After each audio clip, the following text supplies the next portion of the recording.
नमस्कार। कामिका एकादशी की हार्दिक शुभकामनाएं आप सभी को।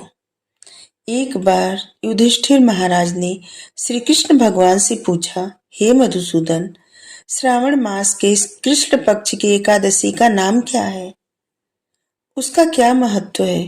कृपया हमें बताइए। भगवान श्री कृष्ण बोले, हे राजन, इस एकादशी का नाम कामिका एकादशी है। इसका व्रत करने से मनुष्य सभी पापों से मुक्त हो जाता है। प्राचीन काल में कृष्ण भगवान कथा सुनाते हैं। प्राचीन काल में एक गांव में एक क्रोधित स्वभाव वाला ब्राह्मण रहता था।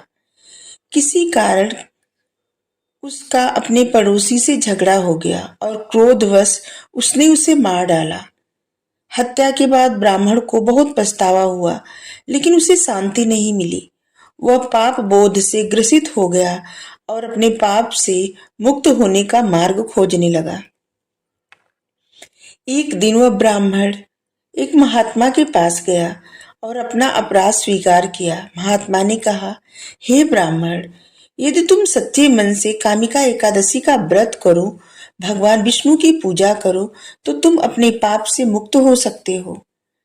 ब्राह्मण ने विधि पूर्वक एकादशी का व्रत रखा, रात्रि में जागरण किया और श्री हरि विष्णु भगवान का ध्यान किया, जिसके फल स्वरूप वह अपने पापों से मुक्त होकर मोक्ष को प्राप्त हुआ और श्री विष्णु भगवान के लोक में स्थान पाया।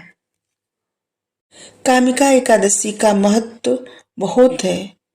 इस व्रत का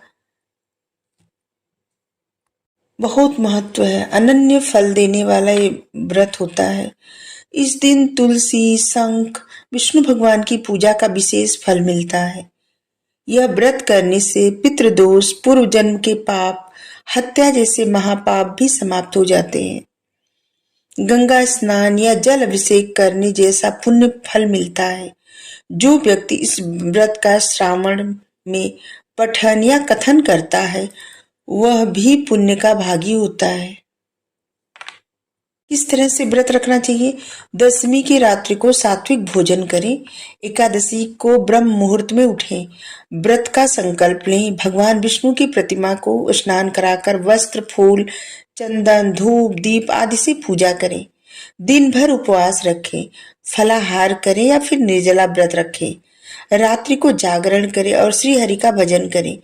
द्वादशी के दिन ब्राह्मणों को भोजन करा करके व्रत का पारण करें। राधे राधे।